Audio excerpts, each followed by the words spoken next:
Good afternoon to all of you. तो हम beta and gamma function वाला chapter हम लोगों ने स्टार्ट किया था और उसके अंतर्गत पिछली क्लास में मैंने आपको समझाया था कि बीटा फंक्शन जो होता है, बीटा एम कॉमा एन जो होता है, ये बीटा ए, इसको अपन लोग किस तरह से लिखते हैं। इसका मतलब होता है इंटीग्रेशन 0 से 1 एक्स की power m minus one into one minus x की power n minus one into d x. ये जो इंटीग्रेशन हमारे पास में होता है, ये जो एक स्पेशल इंटीग्रेशन है 0 से 1 एक्स की power m minus one into one minus x की power n minus one d x, इस इंटीग्रेशन को हम लोग किस नाम से जानते हैं? बीटा m कॉमा एन के नाम से जानते हैं। ये नंबर 1 बात थी। नंबर 2 बात ये थी कि बीटा m कॉमा एन का जो मान है और बीटा n कॉमा एम का जो मान है, ये दोनों मान क्या होते हैं? बराबर। नंबर 3 बात हमने सीखी थी कि बीटा m कॉमा एन जो है उसको हम ऐसे भी लिख सकते हैं 0 से इन्फिनिटी x की पावर m माइनस वन बटे वन प्लस एक्स की whole power m plus n d x. इस इंटीग्रेशन को भी हम लोग बीटा m कॉमा एन कहते हैं। ये वाला इंटीग्रेशन और ये वाला इंटीग्रेशन, दोनों के दोनों इंटीग्रेशन आपस में क्या होते हैं? बराबर होते हैं। ठीक है। नंबर 4 बात हमारे पास में थी कि बीटा m कॉमा एन को जो है वो हम लोग ऐसे भी लिख सकते हैं 0 से पाई बाई टू, आगे 2 साइन की power 2m minus one theta into cos की power 2n minus one theta d theta. ये इंटीग्रेशन भी बीटा m कॉमा एन है। इन चारों चीज़ों के बारे में हमने लास्ट क्लास के अंदर सीखा था। ये हमारा बीटा फंक्शन के बारे में मैंने आपको बताया था पिछली क्लास में। आज हम लोग पढ़ेंगे गामा फंक्शन के बारे में। गामा फंक्शन का क्या होता है, गामा फंक्शन किसे कहते हैं, उसको अपन लोग आज की क्लास में स्टार्ट करते हैं। देखिए गामा फंक्शन क्या होता है, इस चीज़ को अपन लोग समझने की कोशिश करते हैं साहब। What is the gamma function? तो गामा फंक्शन को अपन लोग समझें। हेडिंग अपन को डालनी है gamma function. Gamma function Hindi में इसको कहा जाता है गामा फलन। गामा फलन का मतलब होता है, इसमें लिखेंगे प्रत्येक धनात्मक परिमेय संख्या, प्रत्येक धनात्मक परिमेय संख्या स्मॉल n के लिए, स्मॉल n के प्रत्येक धनात्मक परिमेय संख्या के मान के लिए अनंत समाकल, एक अनंत समाकल होता है, एक इनफाइनाइट इंटीग्रेशन होता है 0 से इन्फिनिटी e की पावर माइनस एक्स, एक्स की power n minus one d x. इस इंटीग्रेशन को हम लोग किस नाम से जानते हैं? को गामा फलन कहा जाता है, को गामा फलन कहा जाता है।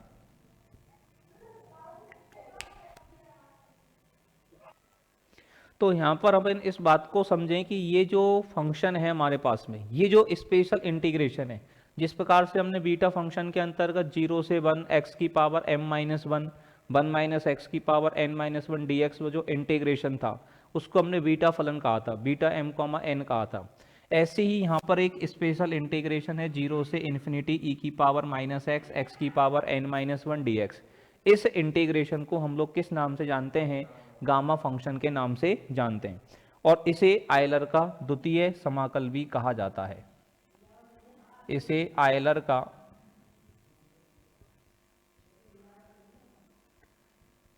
द्वितीय समाकल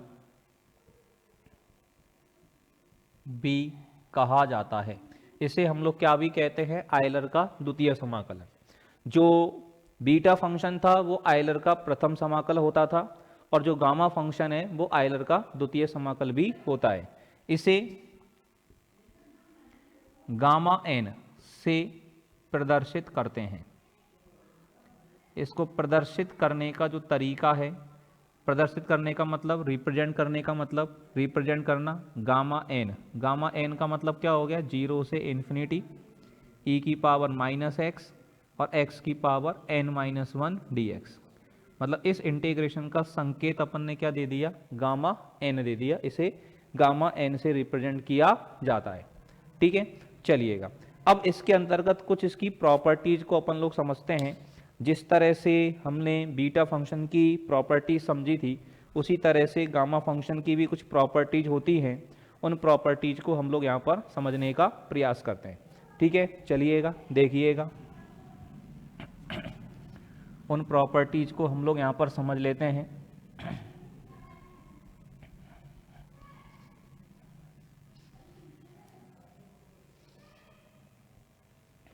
देखिए, जैसे आपके पास में है नेक्स्ट प्रॉपर्टी, गामा फलन का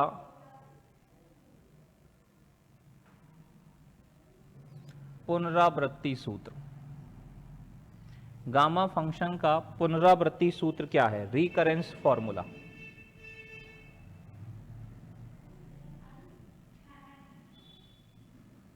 recurrence formula of gamma function. Gamma function का जो रिपीटेशन फॉर्मूला है, जो रिकरेंस फॉर्मूला है, वो ये फॉर्मूला है कि गामा n+1 लिखा हुआ है, तो गामा n+1 बराबर होता है n इंटू गामा n के। ये अपन को सीखना है। अब इस बात को अपन समझें कि क्यों होता है।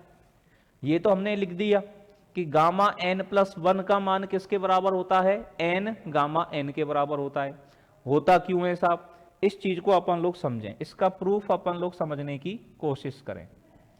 एक बात बताओ, गामा n को जो अपन ने डिफाइन किया था, गामा n का मतलब हमने क्या पढ़ा था, 0 से इन्फिनिटी e की पावर -x, और गामा के अंदर जितना लिखा हुआ है उससे एक कम आएगी x के ऊपर पावर। ये गामा n का मतलब हो गया। अब ये तो गामा n है साहब, अब मेरे को गामा n+1 लिखना है, तो मैं कैसे लिखूंगा, गामा n+1 की वैल्यू कैसे आएगी, जहां भी मेरे पास n लिखा हुआ है, यहां n की जगह n+1 कर दिया, तो यहां भी n की जगह n+1 करूंगा, और यहां n की जगह n+1 करेंगे तो 0 से इन्फिनिटी e की पावर -x, और n का मान n+1 लगाएंगे तो n+1 -1 x की पावर n हो जाएगा dx। यहां तक कोई समस्या हो तो बोलिए, यहां तक बात समझ में आई कि नहीं आई, ये बताओ आप लोग। यहां तक समझ में आ गई भाई बात सभी को अच्छे से, यहां तक कोई तकलीफ किसी को नहीं होनी चाहिए। अब देखिए, यहां पर इस इंटीग्रेशन को सॉल्व करने के लिए ऊपर इन्फिनिटी लिखा हुआ है, मैं एक काम करता हूं, इस समाकलन को मैं ऐसे लिख देता हूं 0 से a, कि लिमिट 0 से इन्फिनिटी लिखने की बजाय मैंने लिमिट को कर दिया 0 से a, और चूंकि a इन्फिनिटी है तो यहां पर हमने दर्शा दिया कि a का मान किसकी ओर अग्रसर है, इन्फिनिटी की ओर अग्रसर है। मतलब इसको 0 से इन्फिनिटी तक करने के 0 से a तक इस समाकलन को कर लें, फिर जो भी मान आएगा उसमें लिमिट लगा देंगे a टेंड्स टू इन्फिनिटी, तो 0 से इन्फिनिटी में इंटीग्रेशन आ जाएगा। ये हो गया e की पावर -x, x की पावर n dx। अब इसको जब अपन करें, फर्स्ट सेकंड का सूत्र लगाएं आइलेट के माध्यम से, तो ये पहला फंक्शन हो जाएगा और ये हमारे पास दूसरा फंक्शन हो जाएगा। फर्स्ट इंटू सेकंड का इंटीग्रेशन हम लोग 12th क्लास में पढ़ते थे, integration of first into second dx बराबर क्या होता है, पहला फंक्शन ऐसे ही के ऐसे ही, दूसरे फलन का समाकलन बीच में माइनस पहले फलन का अवकलन इंटू दूसरे फलन का समाकलन, ये और पूरे का समाकलन। ये फॉर्मूला हम लोग 12th क्लास में पढ़ते हैं कि दो फंक्शन अगर हमारे पास मल्टीप्लाई में हैं, दो फंक्शन अगर हमारे पास गुणा में हैं, फर्स्ट और सेकंड, तो उन दोनों फंक्शनों के गुणा का जो इंटीग्रेशन किया जाता है, दो फंक्शंस के मल्टीप्लाई का जो इंटीग्रेशन किया जाता है, वो कैसे किया जाता है, फर्स्ट इंटू सेकंड का इंटीग्रेशन माइनस पहले का अवकलन इंटू सेकंड का इंटीग्रेशन। यहां पर x की पावर n को मैंने फर्स्ट मान लिया, e की पावर -x को मैंने सेकंड मान लिया साहब, तो ये क्या हो जाएगा मेरे पास, ये हो जाएगा गामा n+1 बराबर लिमिट a टेंड्स टू कितना हो जाएगा, इन्फिनिटी। अब इस इंटीग्रेशन को जब सॉल्व कर रहे हैं तो पहला क्या हो जाएगा, पहले फलन एज इट इज और दूसरे फलन का समाकलन, दूसरे फलन का समाकलन करोगे e की पावर -x का समाकलन क्या हो जाएगा, -e की पावर -x, और इस पूरे की लिमिट क्या लगेगी, 0 से a लगेगी, बीच में माइनस लिमिट लगेगी a tends to infinity, integration में लिमिट आएगी 0 से a। अब क्या होगा, पहले का अवकलन, पहले का अवकलन, पहला कौन है, x की पावर n, तो x की पावर n का डिफरेंशिएशन n x की पावर n -1। दूसरे का इंटीग्रेशन, ये होगा माइनस ई की पावर माइनस एक्स dx, ये हमारे पास में आएगा साहब। अब इसको जब अपन लोग सॉल्व करते हैं तो गामा n प्लस 1 बराबर limit a tends to infinity, इसमें पहले जहां भी x लगा हुआ है वहां पर कितना लिखेंगे, a लिखेंगे, तो x का मान a लगाएंगे तो माइनस ए की पावर n e की पावर माइनस a हो जाएगा, और माइनस x का मान कितना लगाएंगे, 0, तो 0 लगाने पर ये पूरा का पूरा मान क्या हो जाएगा, 0 हो जाएगा। बीच में माइनस, अब देखो ये माइनस इधर आएगा तो माइनस माइनस क्या हो जाएगा, प्लस हो जाएगा, ठीक है। माइनस माइनस जब ये प्लस हो जाएगा तो इंटीग्रेशन 0 से a, इसको लिमिट को अगर हटा दूं तो वापस ये n बाहर आ जाएगा और इंटीग्रेशन हो जाएगा 0 से इन्फिनिटी e की पावर माइनस एक्स को पहले लिख दें और x की पावर n-1 को बाद में लिख दें। अब बात आती है इस लिमिट को सॉल्व करने की, इस लिमिट को अपन लोग कैसे सॉल्व करें ये चीज अपन को यहां पर समझनी है। तो यहां पर एक बात ध्यान दें, यहां से इसको, इस फॉर्मूले को मैं मिटा देता हूं, इसकी अपन को जरूरत नहीं है, ठीक है ना। यहां पर एक चीज ध्यान से समझना, इस लिमिट को जब आप सॉल्व करोगे, ये है हमारे पास limit a tends to infinity और माइनस a की पावर n और e की पावर माइनस a है, तो पावर नेगेटिव है तो अपॉन में आके पावर पॉजिटिव हो जाएगी।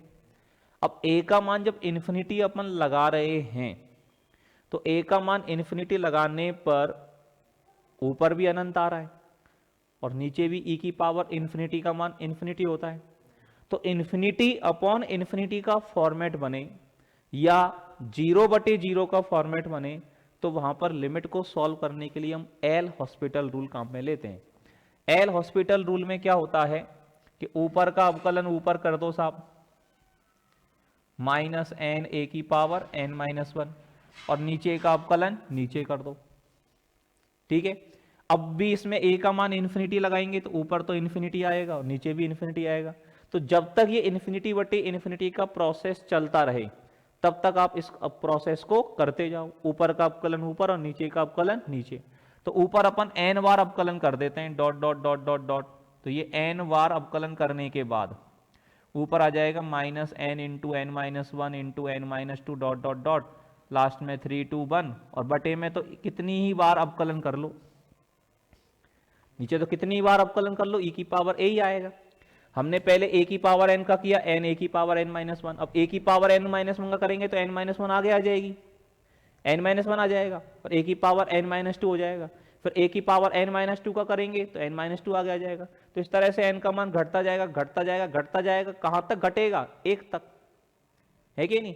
तो ऊपर ये आ गया बटे में ये आ गया। अब अपन इसमें a का मान इन्फिनिटी लगाएंगे तो ऊपर तो परिमित राशि आ रही है, अब इसमें जैसे ही a का मान इन्फिनिटी लगाते हो तो ऊपर तो हो गया माइनस n फैक्टोरियल, 1 से लेकर n तक का मल्टीप्लाई, 1 से n तक का मल्टीप्लाई, 1 से n तक का गुणा, ये तो हो गया n फैक्टोरियल, और बटे में e की पावर इन्फिनिटी, e की पावर इन्फिनिटी का मान क्या हो गया, इन्फिनिटी, और इन्फिनिटी का भाग देंगे तो क्या हो जाएगा, 0।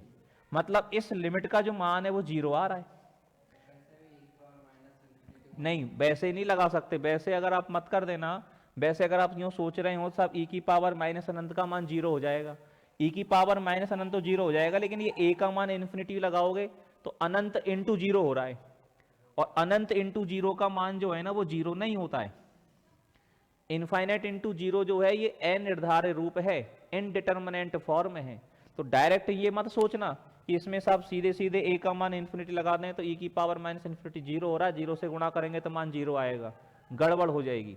लिमिट को हमें सॉल्व करना पड़ेगा, तो ये जो चीज है इसको साइड में अलग से हल करके बता देंगे अपन कि लिमिट सॉल्व कैसे हुई है, ठीक है ना। इनडिटरमिनेंट फॉर्म बन रहा है ये इन्फिनिटी इंटू 0, 7 इनडिटरमिनेंट फॉर्म होते हैं, 7 अनिर्धारित रूप होते हैं जो अपन 12वीं क्लास में पढ़ते हैं चीजों को। तो इस लिमिट का जो मान है वो हमारे पास क्या आएगा, 0 आएगा। तो ये हो गया हमारे पास गामा n प्लस 1, इसका मान 0 हो गया प्लस n, और ये जो इंटीग्रेशन है ये इंटीग्रेशन किसके बराबर है, गामा n के बराबर है, तो ये हो गया गामा n। तो यहां से आपके पास में ये फॉर्मूला बन गया गामा n प्लस 1 बराबर n इंटू गामा n। अब बोलिए यहां तक कोई दिक्कत हो तो भाई, यहां तक की बात आपको समझ में आ गई होगी अच्छे से, और कोई समस्या है तो आप लोग बोल सकते हैं।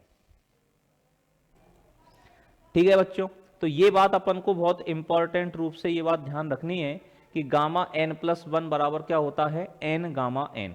अब इसका यूज कैसे होता है वो अपन देखेंगे, अभी रुको। इससे देखो एक बहुत ही गजब की चीज, बहुत ही बढ़िया चीज यहां पर बन करके आएगी, उस बात को अपन लोग समझते हैं साहब। यहां से एक बहुत ही गजब की चीज क्या बन करके आएगी वो देखिए आप लोग। कौन सी बात बहुत अच्छे से यहां पर निकल करके आएगी वो जरा देखते हैं। यहां पर देखिए गामा एन का सूत्र क्या बताया, गामा एन का मतलब क्या होता है, 0 से इंफिनिटी e की पावर माइनस एक्स, एक्स की पावर n माइनस 1 dx। ये जो इंटीग्रेशन होता है बच्चों, इस इंटीग्रेशन को हम लोग क्या कहते हैं, गामा एन कहते हैं। ये समाकलन गामा फंक्शन के नाम से जाना जाता है। अब मान लो मेरे को गामा 1 निकालना है, क्या निकालना है, गामा 1 चाहिए। तो गामा 1 कैसे निकालूंगा, जहां n दिख रहा है 1 रख दूंगा, तो n का मान 1 लगाऊंगा तो 0 से इंफिनिटी e की पावर माइनस एक्स, और n का मान 1 लगाए तो 1 माइनस 1 क्या हो गया, 0, x की पावर 0 का मान हो गया 1 dx हो गया। तो यहां पर बचा केवल e की पावर माइनस एक्स, और e की पावर माइनस एक्स का इंटीग्रेशन क्या होगा, माइनस e की पावर माइनस एक्स। लिमिट लगाएंगे 0 से इन्फिनिटी। अब इसको कैसे सॉल्व करोगे, पहले जहां भी x है वहां पर इन्फिनिटी लिखेंगे, तो माइनस e की पावर माइनस इन्फिनिटी, बीच में माइनस, और x की जगह 0 लिखेंगे तो माइनस e की पावर 0। अब e की पावर ध्यान रखें आप, e की पावर इन्फिनिटी है तो उसका मान इन्फिनिटी होता है, लेकिन e की पावर माइनस इन्फिनिटी अगर है तो उसका मान 0 होता है। तो e की पावर माइनस इन्फिनिटी का मान 0 होगा तो ये वाली वैल्यू 0 हो गई, ये माइनस माइनस प्लस हो गया और e की पावर 0 का मान 1 हो गया। तो यहां से आपको ये बात समझ में आई कि गामा 1 का मान कितना होता है, 1 होता है। और ये बात अच्छे से अपने दिमाग में हम लोग बैठा लेंगे कि गामा 1 की वैल्यू किसके बराबर होती है, 1 के बराबर। तो ये बात समझ में आई भाई, गामा 1 की वैल्यू तो 1 हो गई। अब इसका यूज कैसे करेंगे साहब, अभी अभी हमने सीखा कि गामा n प्लस 1 जो होता है वो किसके बराबर होता है, n, गामा n के बराबर होता है। अब इसमें n का मान 1 लगाऊं, मान लो मैं गामा 2 लिखूं, ठीक है ना, तो गामा 2 अगर लिख रहे हैं तो यहां पे जितना मान है ना उससे 1 कम होता है इधर, तो 2 से 1 कम कितना होगा, 1, तो 1 बाहर और 1 अंदर। जितना मान गामा के अंदर होता है उतना ही बाहर होता है। या यूं समझ लो इसमें जहां n था वहां 1 लगा दिया, तो यहां 1, यहां 1, यहां 1 लगे तो 1 और 1 कितना हो गया, 2 हो गया। तो गामा 2 हो गया 1 इंटू गामा 1, और गामा 1 की वैल्यू कितनी है साहब, 1। तो गामा 1 की वैल्यू 1 है तो ये हो गया 1 इंटू 1 बराबर 1। कोई दिक्कत, गामा 2 का मान कितना हो गया, 1। गामा 3 का मान देखें अब इस स्टाइल में गामा 3 का मान देखें। गामा 3 तो ये n प्लस 1 का मान 3 है, मतलब n बराबर कितना लगाया है, 2। इसमें n का मान 2 लगाएंगे तभी तो गामा 3 आएगा। तो गामा 3 का मान कितना आएगा, n का मान 2 है तो इधर होगा 2 गामा 2, और गामा 2 का मान ऊपर कितना निकाला है, 1, तो ये हो गया 2 इंटू 1। ठीक है ना, बराबर 2, बराबर 2 मत लिखो इसको, 2 फैक्टोरियल लिखो। 2 फैक्टोरियल बोल सकते हैं, 1 से 2 तक का जो मल्टीप्लाई होता है, 1 से 2 तक का जो गुणा होता है वो 2 फैक्टोरियल ही तो होता है। ये अपने पास 1 है तो 1 का मतलब क्या हो गया, 1 फैक्टोरियल। अब मान लो मैं लिखूं गामा 4, तो गामा 4 का मतलब क्या हो जाएगा, 3 गामा 3, 1 कम में, और गामा 3 का मान कितना है, 2 इंटू 1, 3 इंटू 2 इंटू 3 तो यही है, और गामा 3 का मान यहां से लगा दिया 2 इंटू 1। तो गामा 4 का मान कितना हो गया, 3 इंटू 2 इंटू 1, मतलब 3 फैक्टोरियल हो गया साहब। एक और बार लिख करके देखें, गामा 5 अगर करके देखें तो ये हो जाएगा 4 गामा 4, 4, और गामा 4 का मान कितना है, 3 इंटू 2 इंटू 1, तो ये हो गया 4 फैक्टोरियल। तो एक बात आपको समझ में आ रही होगी, अब एक ट्रेंड बन रहा है यहां पर ट्रेंड क्या बन रहा है प्यारे बच्चों कि गामा 2 का मान 1 फैक्टोरियल है, गामा 3 का मान 2 फैक्टोरियल है, गामा 4 का मान 3 फैक्टोरियल है, गामा 5 का मान 4 फैक्टोरियल है, गामा 6 का मान क्या आएगा बताओ अब डायरेक्ट 5 फैक्टोरियल आएगा, गामा 8 का मान क्या आएगा 7 फैक्टोरियल आएगा, गामा 10 का मान क्या आएगा 9 फैक्टोरियल आएगा। तो प्यारे बच्चों मैं आपसे पूछूं कि गामा n बराबर कितना आएगा, तो n-1 का फैक्टोरियल आएगा। जितना गामा अंदर है उससे एक कम का फैक्टोरियल होता है। तो ये एक बहुत ही स्पेशल मान यहां पर निकल करके आया कि गामा n का मान n-1 फैक्टोरियल होता है। और अगर मैं आपसे पूछता कि गामा n+1 का मान कितना होता है, गामा n+1, तो जितना गामा के अंदर लिखा हुआ है उससे एक कम का फैक्टोरियल है। तो गामा के अंदर n+1 लिखा हुआ है तो ये कितना हो जाएगा n फैक्टोरियल हो जाएगा। तो गामा n+1 का मान होगा n फैक्टोरियल, गामा n है तो उसका मान होगा n-1 फैक्टोरियल। ठीक है, इसमें अपन दो चीजें अपन स्पेशली ध्यान रखेंगे कि गामा 0 का जो मान होगा वो लिखेंगे अपन इन्फिनिटी। रिमेंबर अगर आप ये निकाल कर देखोगे n का मान 0 लगा करके तो गामा 0 का मान किसके बराबर आएगा, इन्फिनिटी के बराबर आएगा। और गामा -n अगर है, n की वैल्यू अगर नेगेटिव है तो गामा -n का जो मान है वो भी होगा infinity. For small n belongs to capital N, कि -1 का गामा, -2 का गामा, -3 का गामा, नेचुरल नंबर्स के आगे माइनस लगा दें और उनके गामा फंक्शन का मान अगर हम लोग लिखेंगे तो वो हम लोग क्या लिखेंगे, इन्फिनिटी लिखेंगे। और 0 का गामा लिखेंगे तो वो भी इन्फिनिटी लिखेंगे। अब इसका दुरुपयोग कैसे कर सकते हैं साहब, ठीक है ना, इसका इस्तेमाल कैसे कर सकते हैं। इसका इस्तेमाल देखो काफी सारे इंटीग्रेशंस की वैल्यू निकालने में होगा। इंटीग्रेशंस की वैल्यू निकालने में कैसे होगा इसका यूज, वो देखें अपन लोग। अब देखिए साहब इसका यूज कैसे कर लेते हैं अपन लोग।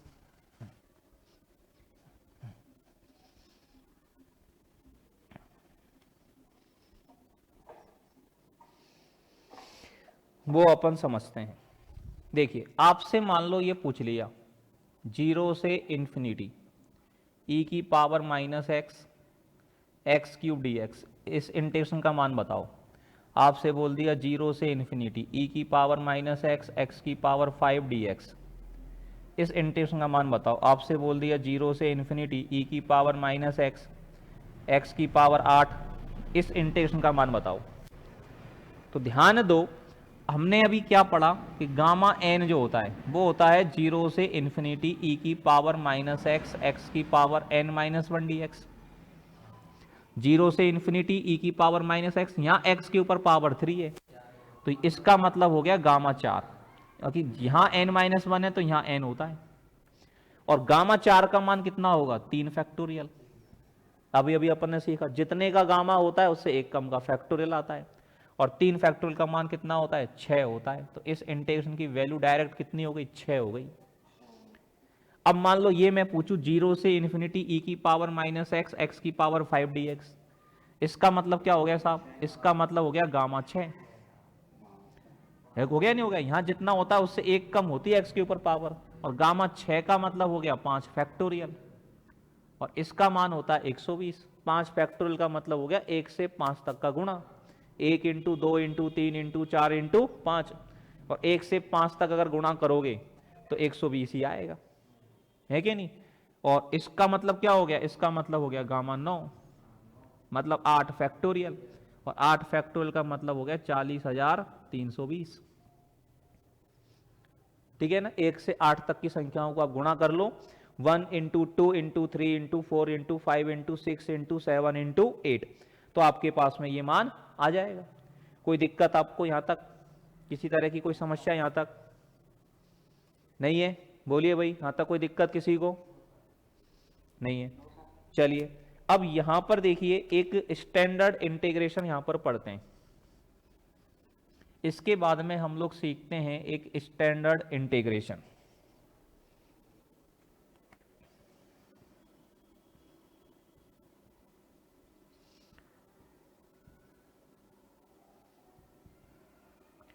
स्टैंडर्ड इंटीग्रेशन बोले तो मानक समाकलन। स्टैंडर्ड इंटीग्रेशन मानक समाकलन का मतलब क्या है साहब?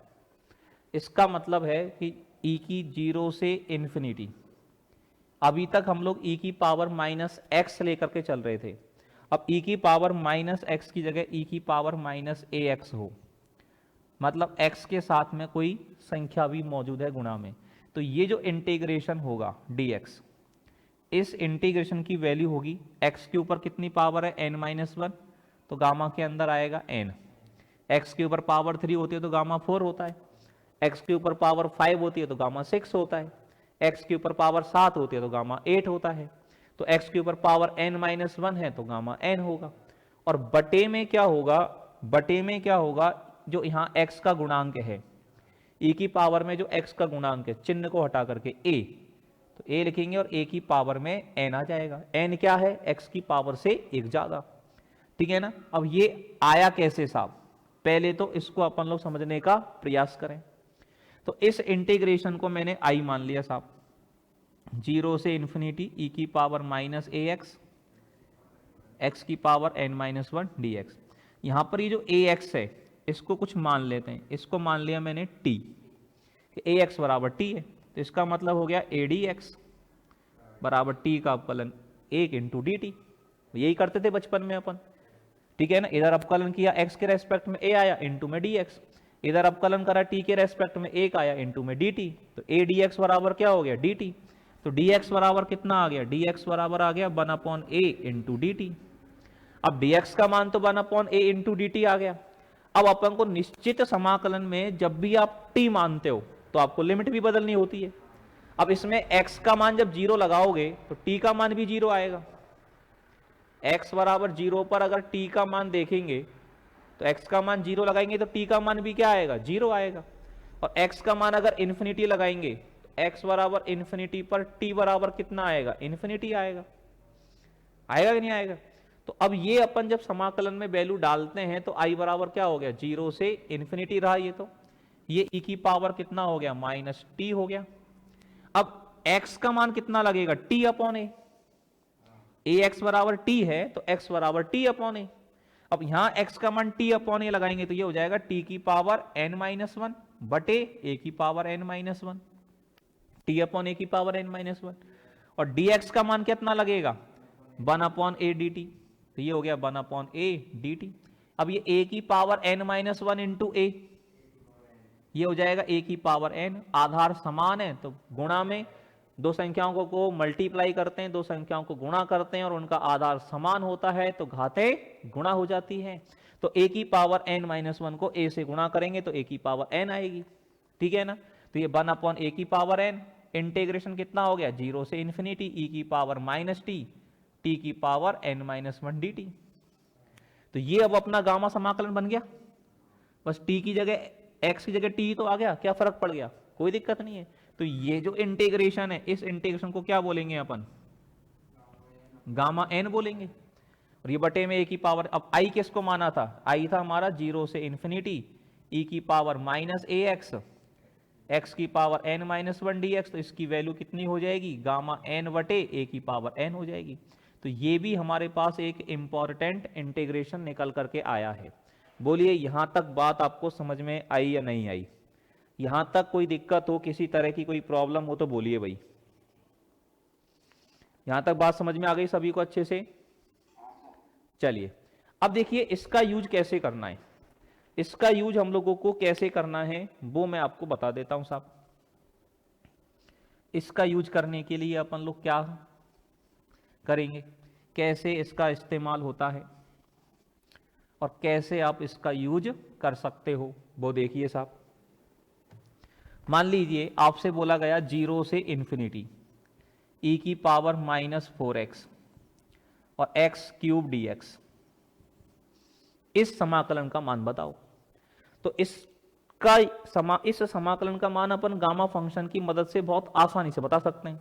गामा यहां n कितना है, जितनी x के ऊपर पावर है उससे एक ज्यादा, गामा 4, और बटे जो x का गुणांक है 4, इसमें पावर लगेगी जो गामा के अंदर लिखा हुआ है 4।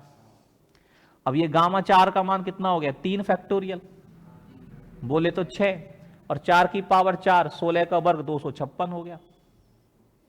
2 से काट दें तो 2 तिया 6, और 2 से नीचे काटेंगे तो कितना हो जाएगा 128। तो 3/128 इसका आंसर आ गया।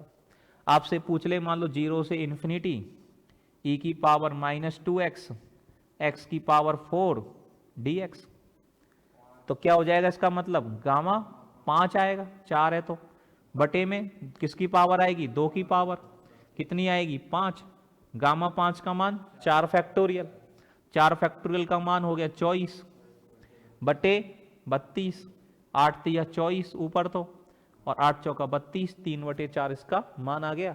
इस तरह से काफ़ी अच्छे इंटीग्रेशंस को बीटा फंक्शन और गामा फंक्शन की मदद से आसानी से हल किया जा सकता है।